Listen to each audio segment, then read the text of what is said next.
Hi, welcome to the Kindle Chronicles. Today is Friday, July 26th, 2024. This is episode 718.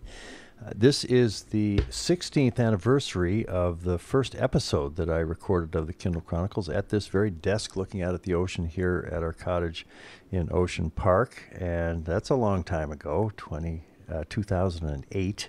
My guest was Baratunde Thurston, who I had on the show a couple times after that. And now he's a big media guy with Puck, which is an excellent journalistic website that's just getting more and more popular. So I like to think Baratunde got his start on the Kindle Chronicles back there in 2008. And I've talked to a lot of people. I've talked to a lot of people at Amazon over the years, and famously twice with Jeff Bezos. Both of those were done on July 26th. And lately, he's been busier. He's not the CEO anymore, so I'm not sure I'll ever have a chance to have Jeff on the show, but he's always welcome. And I have always enjoyed talking with people at Amazon at all levels of the company. And some of the most memorable or interesting or helpful conversations that I've had have been with people that, they're not the frontline, top of the world executives, but they're just doing good work. And that is the case with my guest this week, Austin Masterson. And he is the technical advisor for Amazon's worldwide Prime organization. He works for a fellow named Janil Ghani, who is Prime's worldwide vice president.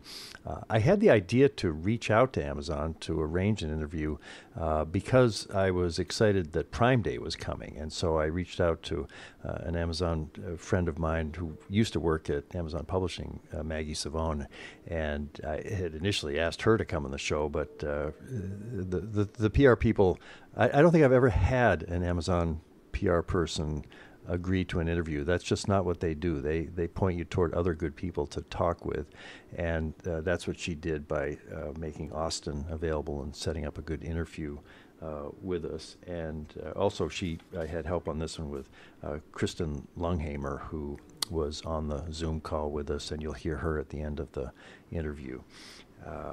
Austin gave me some things I didn't know about. I hadn't known about Rufus, the new AI shopper helper that is quietly emerged on Prime Day. I think it had been tested in beta testing since earlier in the year, and I've tried it. I got some help buying a cable for a hard drive this morning using Rufus.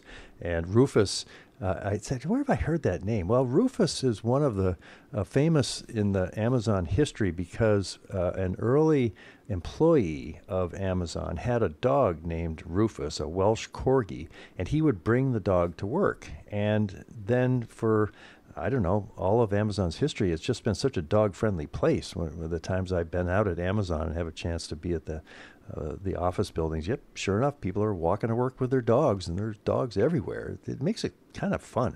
It's one of the things I like about Amazon. So when they got to, what are we going to name the new shopper assistant AI, they named it Rufus. And I had ChatGPT create an image of Rufus for my Lens newsletter entry today that goes with the Morning Journal. Each weekday I'm putting up something on Substack. You can find it if you just look for Lens newsletter or lenedgerly.substack.com. And it came up with a great image of this Welsh Corgi wearing a headset in a call center saying, how can I, and the dialogue balloon I had it make said, how can I help you spend your money, Len?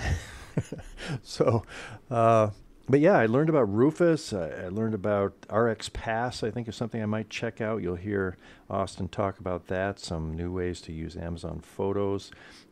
And as I had suspected, it was a chance for me just to recall the history of Prime Day. It started in 2015, and then Amazon Prime, the underlying service. You can't participate in Prime Day if you're not a Prime member.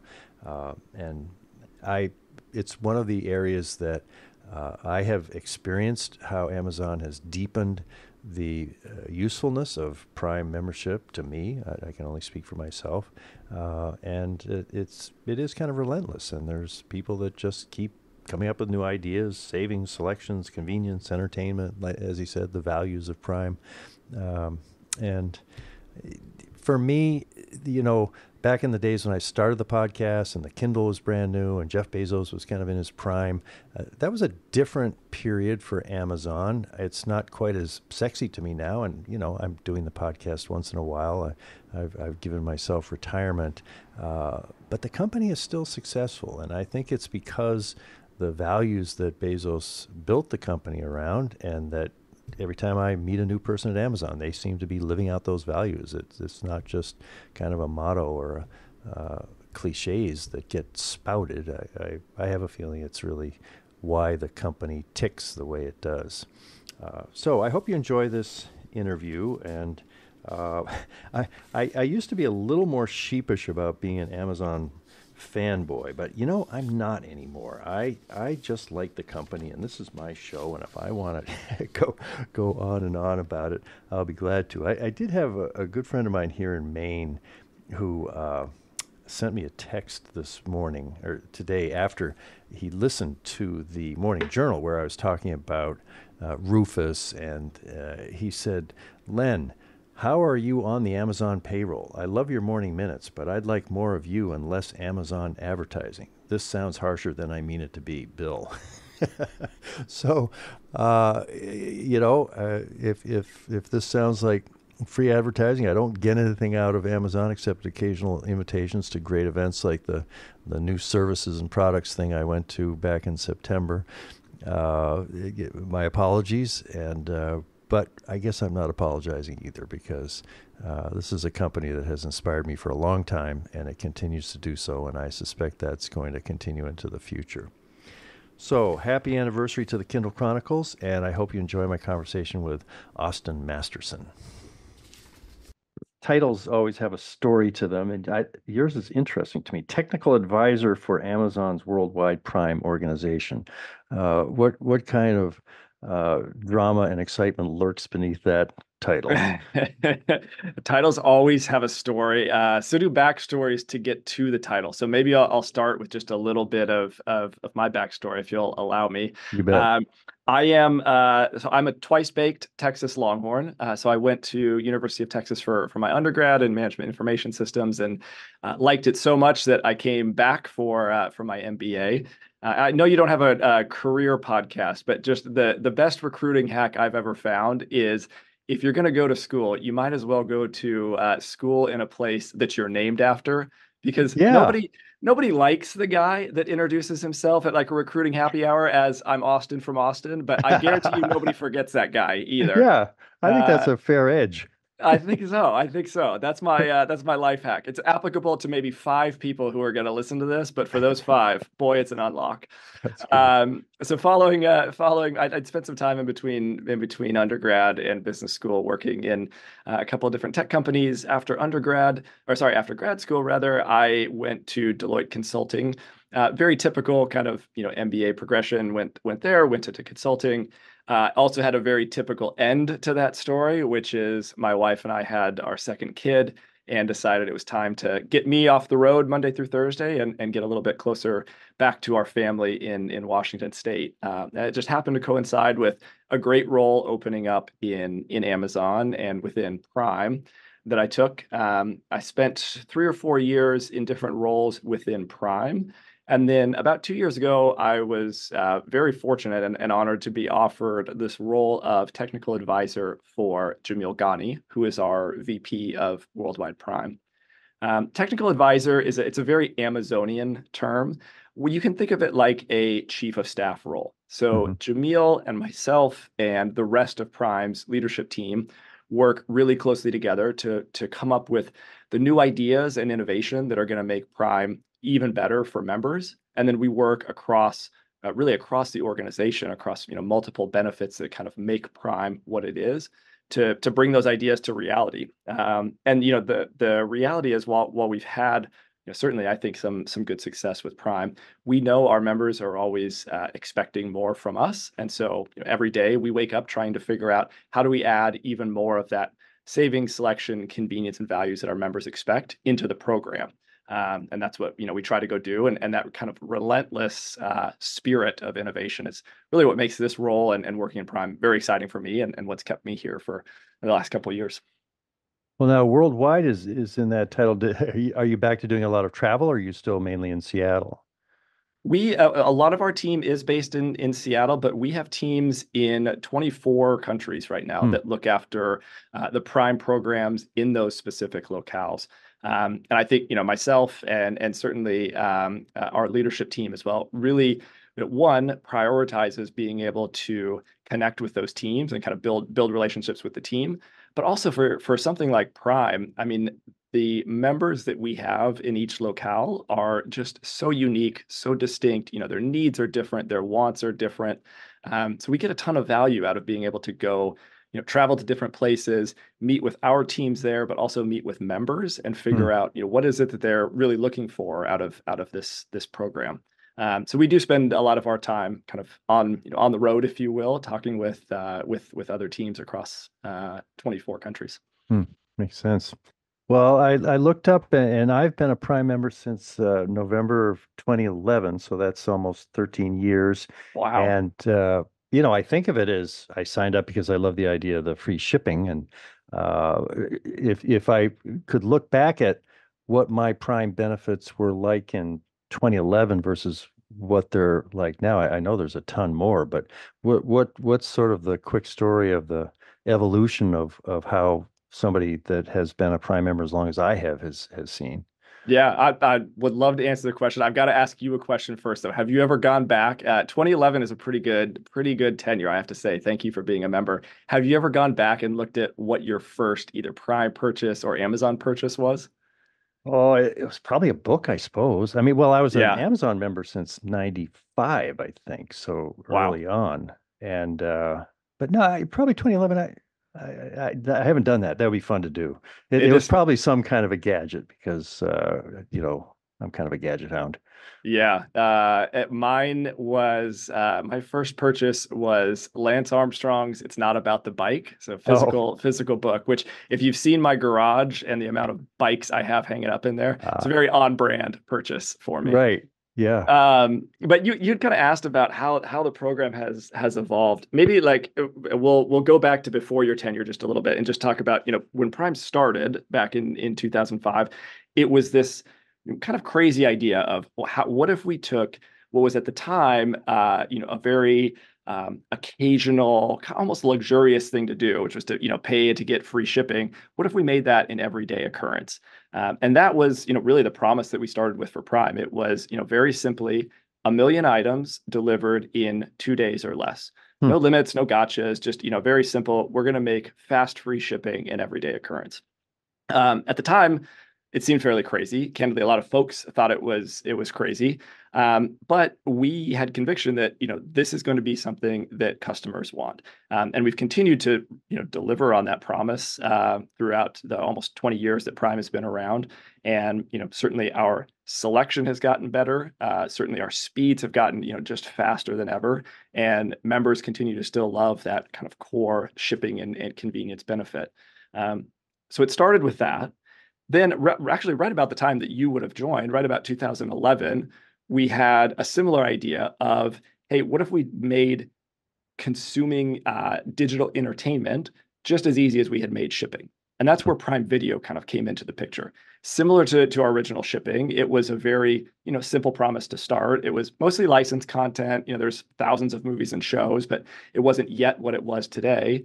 But over time, we've built that into really a premier video streaming service, right? I think this year we were nominated for 62 Emmys across Wow. our Prime Video, our originals content. So really just an amazing service, bringing high quality entertainment all bundled into that same membership. Then a little bit after that, when we get into 2015, continuing this trend of wild ideas that we had was Prime Day. We thought, hey, we know our members love savings. How do we continue to build on that when Amazon's already known for this low cost pricing? And what we came up with is Prime Day. We said, let's create a whole new holiday in the middle of the summer just for Prime members. And over time, that's evolved into its own kind of a cultural phenomenon, if you will. I mean, this year was our 10th Prime Day. You've seen, customers continue to respond to it and really just be excited by, this fun, quirky little thing that we introduced in the middle of summer. Um, and the reality is, these are kind of continuations of a theme that I talked about before, which is bringing more savings, convenience, selection, and entertainment into the membership program. We've continued to do that, all the way through to today. We've added new ways for customers to get access to Prime with things like Prime Student, which offers discounted membership for students, or Prime Access, which does the same for customers on qualifying government assistance programs.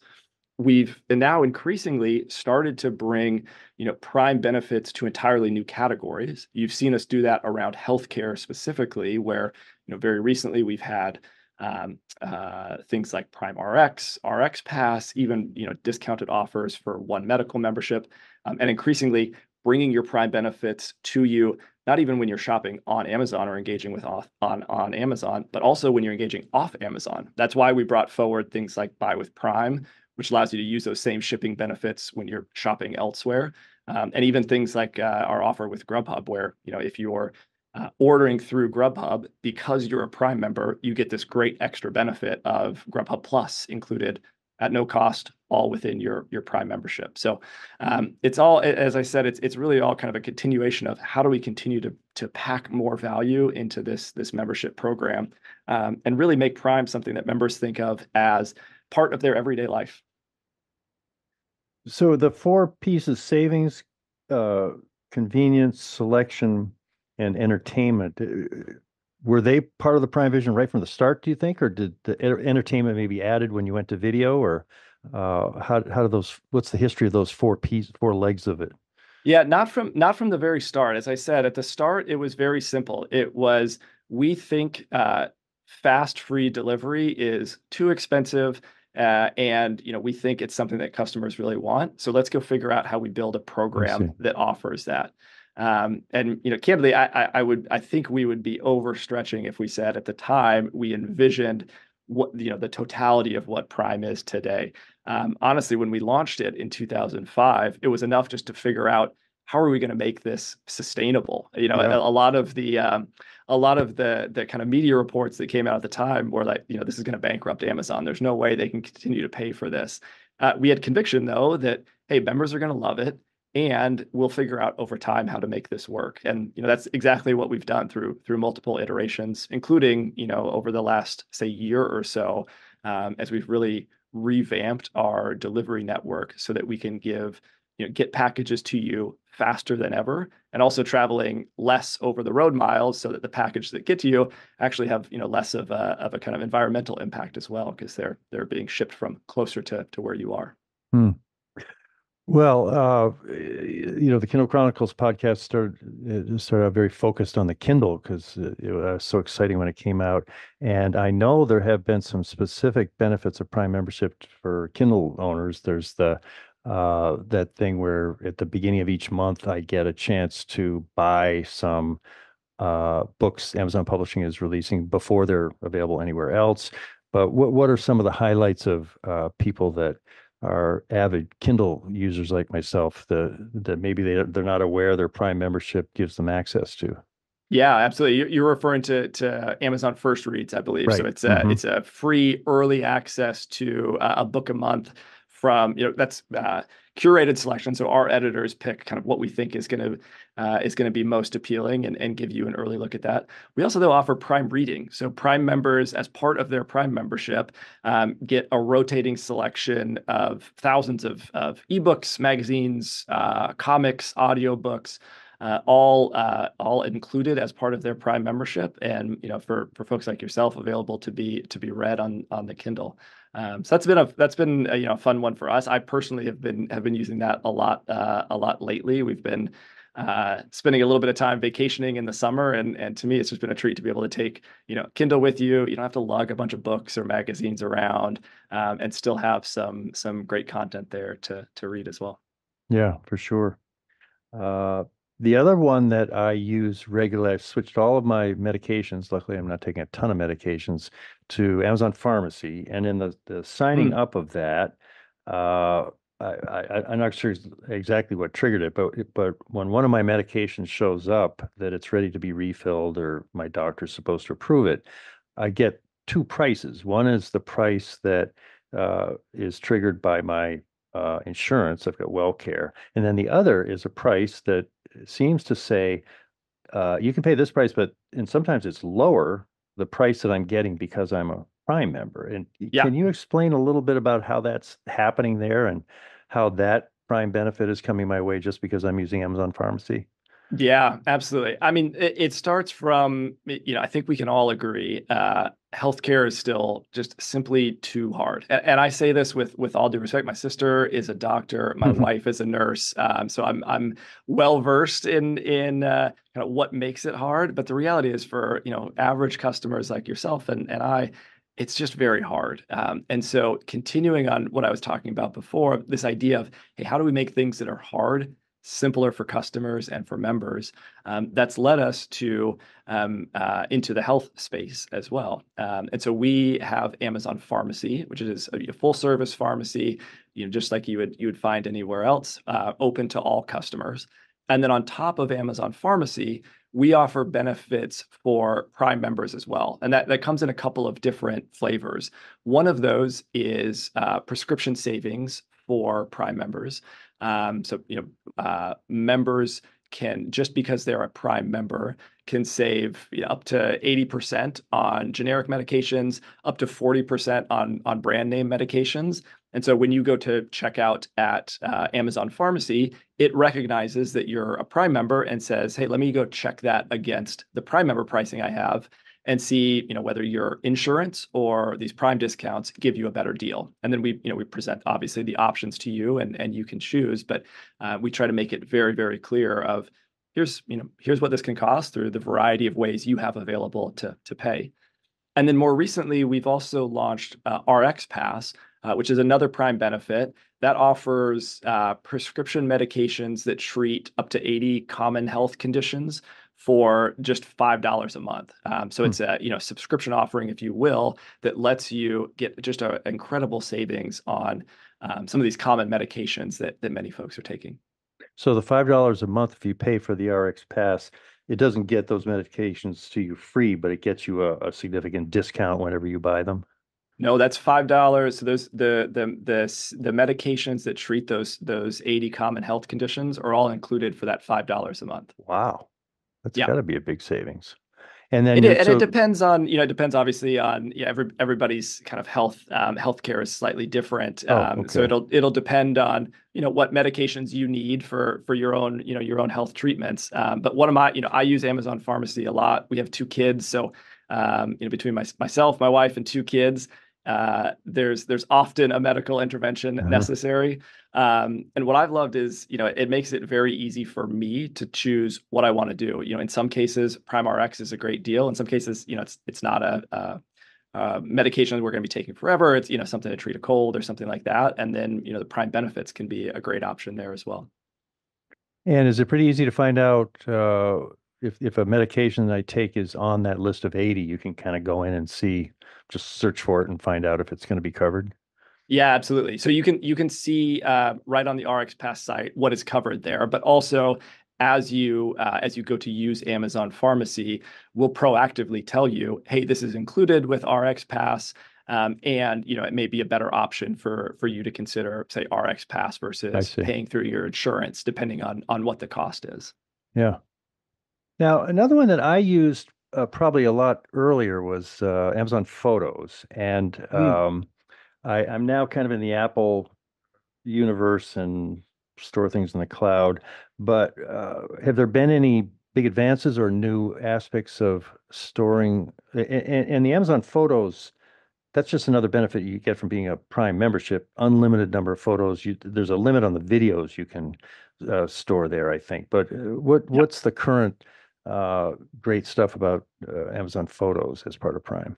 Yeah, you're exactly right. So with Amazon Photos, Prime members get unlimited photo storage and 5 gigabytes of video storage. So for I'm very similar to you actually. I have Apple device, all of my kids' photos, everything is on there. And what I found is I still love using Amazon Photos for a couple of reasons. One is it's a little bit of a safety blanket for Hmm. me. Like I feel like if, something happens and my Apple Photos all go away, I have a backup somewhere that, I know where it is. I have the login. It's easy to get to. So it's a little bit of, just a safety blanket for me.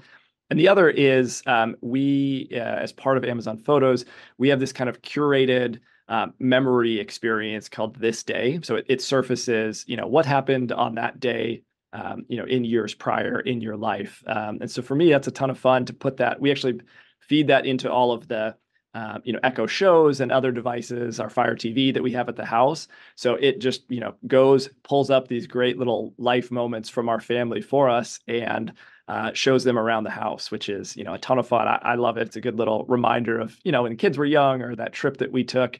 And even more now, our kids love it. They've been playing a game recently of trying to guess who is who in like old baby photos. So my 5 and 7 year old will sit around and like, oh, that's Lydia. And we'll be like, no, actually, I'm pretty sure that's Louie. And, it's even sometimes mom and dad lose that game because we're like, I don't actually remember which one that is. But it's fun to be able to have those memories just come straight to you. Do you take your photos on an iPhone mainly? Mainly, yeah. And what I was doing is every once in a while opening Amazon Photos, and then it would sync with all the photos that were on my iPhone. Is that the best way to get a lot of photos up into the Amazon cloud? Yeah, that's exactly what I do. I turn, we kind of go about our life. Every now and then, I'll just open up Amazon Photos. Normally, it's because I've gotten one of these, this day kind of curations. So I'll open it up to look at that, and while I'm scrolling through some of those photos, in the background, it uploads any recent photos that I've taken on my phone up to Amazon Photos, and they're all there and set and ready to go. We also, if you choose, we also let you tag individuals in there as well. So like I've kind of named all my family members in there. So Yeah. it'll pull up, recommendations if I want to see my daughters or, my wife or even my dog now. It'll pick up the dog in the photos and show me those. So you can kind of build on to that experience as well. Hmm. One that I really loved right from the start, I think it was introduced in 2020, Amazon Key, and we had a house in Cambridge which we're selling now, but it has a garage, and so a lot of times I'd be able to order something, and instead of it showing up in the driveway, it's kind of a busy area of Cambridge, Mass.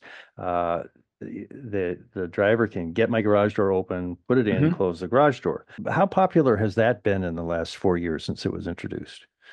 Yeah, we introduced key in garage delivery is what you're referring to, which is, if you have applicable garage door openers, our delivery drivers can actually open your garage door for you, set your package right in there and close the door behind them. So it's a great way to get, packages delivered in a secure spot.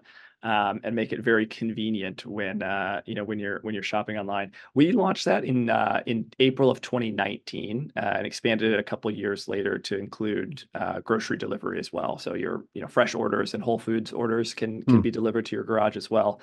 And it's been great. Our members that use it love it. We've done about 50 million deliveries to Prime members across the U.S. through the in garage delivery.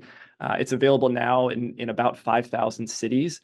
And it continues to be just a very great way for customers to have convenience and peace of mind when they're shopping on Amazon. It's something, yeah, actually we use all the time in our household. In fact, many of my Prime Day purchases we set to be delivered to our garage just because it makes it easier. I don't have to think about package sitting there on the front porch while we're at work. We show up and it's just right there sitting in the garage for us. Yeah, it's particularly helpful because sometimes if I forget, we're traveling or something, and oh, there's an Amazon package coming. Oh, it's going to be in the garage. It'll be waiting for us when we get there. Yeah, it saves you that, text to your neighbor of like, hey, we got a package. Would Yeah, you mind swinging by? And then, right. you got to go pick it up later. Yeah, it makes it much simpler, Hmm. especially for those orders where, a lot of things that we order, I'm not there at my door waiting for it to come. It's something we need for our household. But, if I go get it later in the day, it's totally fine. So it makes it very easy just to grab them when we come into the garage and head inside. Hmm. Well, the dust has probably settled from Prime Day 2024, the July 16th, 17th. Uh, did you sell more stuff this year than last year? And were there any innovations to the 2-day sale that would be fun to talk about? Yeah, definitely. This was an exciting one for us. I think I mentioned before, but we started Prime Day in 2015 with the idea being, how do we create a really unique way to celebrate Amazon's 20th birthday, but more importantly, to say, thanks to our members for being Prime members. It was kind of our exploration of how do we add even more savings on top of an already great value. So just to give an example of that, in the last year, Amazon customers saved about $24 billion from deals of coupons. The majority of that came from Prime members, and that includes about $2.5 billion from Prime Day last year. So we were looking at it as, hey, we take this great value that we already have, and how can we stack up onto that even more with this, quirky, fun, kind of odd little holiday in the middle of summer. And this year is especially interesting for us because it was our 10th Prime Day. And so if we think about just kind of where we've gone from, Prime Day in 2015 to where we launched to now, we've gone from 9 countries when we started to 24 that participated this year. We've gone from measuring, Prime Day savings on the order of millions back in 2015 to now, 2.5 billion in last year.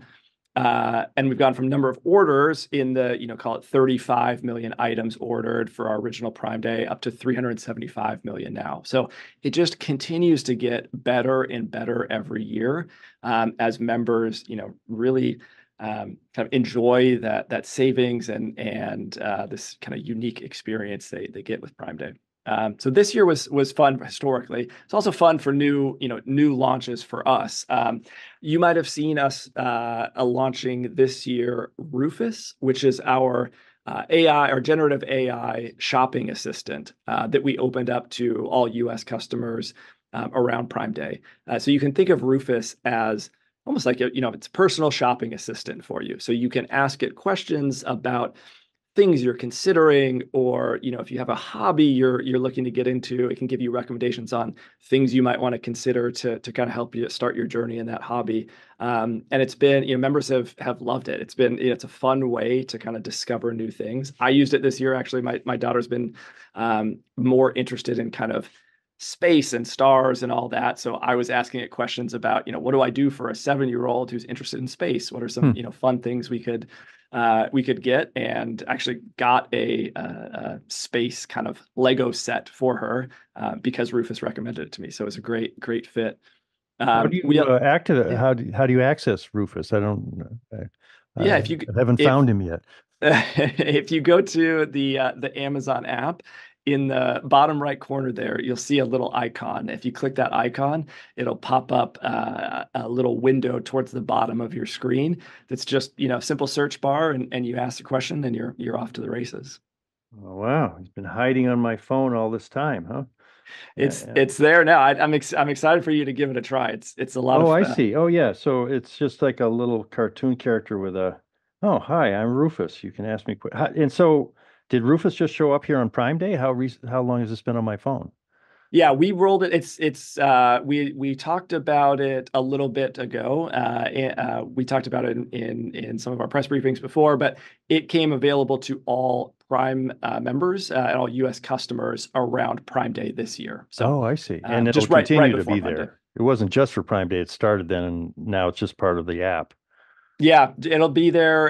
It'll be there for you going forward. So Cool. Oh, that's I'm excited for you to give it a try and see what questions you might want to throw its way. yeah, yeah. And And then we also had a couple other things I would just note this year, as we think about kind of Prime Day, innovations. We've long been on a journey of making, Prime Day even more personalized. And so, this year was a continuation of that, where I would bet if you and I sat together and pulled up our apps, my, page for Prime Day looks a lot different than yours because it's really curated to the things I'm likely to be interested in. So really making sure that that's an experience that is personalized and highly relevant to members was a big focus for years past, certainly, but continuing into this year.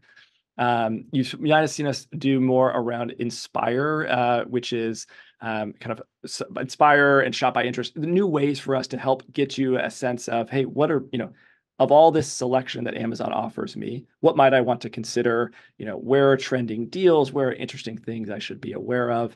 That really offers some fun into the shopping experience as well. And is that you access Inspire specifically, or is it just built into what I see when I open up Amazon.com? Yeah, you'll see it. Well, you'll see it both. So you can get to there from the bottom tab navigation as well. But also you'll often see as you're browsing on site us putting some of that Inspire content into homepage as you're I browsing see. around the site as well. Yeah, cool. Um, well, I think I was up at actually I woke up at like 2:30 in the morning here in Maine, so I knew that I had to wait 20 minutes before it started. But do you see a lot of people make kind of a fetish out of buying something in the first 2 minutes of Prime Day each year? You're probably not unique in that experience. I don't know about the 3 a.m. wake up, but certainly getting up early. What's interesting to us about Prime overall, and certainly this continues into Prime Day, is really members are just so unique. Everybody has different needs and wants, and so we see all kinds of different behavior from members, both during Prime Day as well as just throughout the year. And we work really hard to make sure that what we're building for members responds to that uniqueness. And so India is maybe a good example where Prime Day actually is a bit later in India because it kind of fits seasonally better there. And so rather than us saying, hey, Prime Day is the middle of summer, it's this date, for everybody, take it or leave it. We actually look really hard at, hey, how can this kind of fit best with what's Hmm. going on in the country, what members need there, and kind of respond to their needs and wants to make it really, still hold true to what Prime is across the world, but also be very nuanced to the realities of, local preferences and that kind of thing. You Well, and I were probably up just as early, though. I will say, maybe this is an obvious maybe you answer just as stayed up somebody till that works here, midnight. but we were up a little bit late getting things going, and when you're already up, turning everything over to Prime Day, it certainly is pretty appealing to say, well, I'll just let me just browse around and get some early Yeah. deals, before I go to bed. So you and I were probably up about the same time shopping. I didn't see or hear of any glitches. Were there any downtimes or things that got hairy as all of that volume made its way through the system?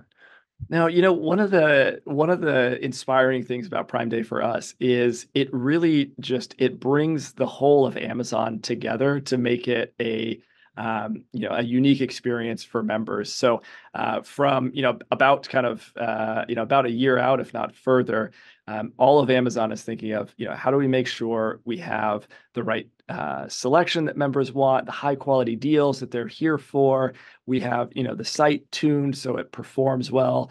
We have the delivery drivers that are ready to get those packages to you. So we really work very hard to make that day go off well. And I think that's what you see in folks continuing to come back and shop and be excited for Prime Day year after year. So it's exciting to see the kind of company rally around making that successful. Well, anything else we haven't mentioned that you want to make sure my listeners know about Prime or Prime Day or anything that's kind of in your world? I really appreciate the time. It's fun to get to talk about this. We often talk a lot internally about making Prime the first subscription that you might get, and hopefully the last subscription you might consider canceling. Hmm. And so for us, we think long and hard about how do we bring so much value into Prime that idea holds true. And so we're here working every day to make that a reality, and we hope our members find that true as well. So thanks for giving us some time to come and talk about it. Yeah, it's been fun. Thanks, Austin. Thanks, Len. Appreciate it. Thank you, Kristen, for setting it up. Kristen, have you got a photo of Austin you could email to me for the show notes? Yeah. And I'll send a link when we get it. And Well, all thank right. you, Len. I'll make sure to send over a picture of Austin, and we'll look out for everything on Friday. But if there's anything you had questions on in the meantime, or need more clarification on, just feel free to reach out. But we Okay. appreciate the time. This has been great. Lovely to Yep. listen to you both. Enjoy it. All right. Thanks, you both. Thanks, Take Len. care. Appreciate the time. Have a good one. Yep. Bye.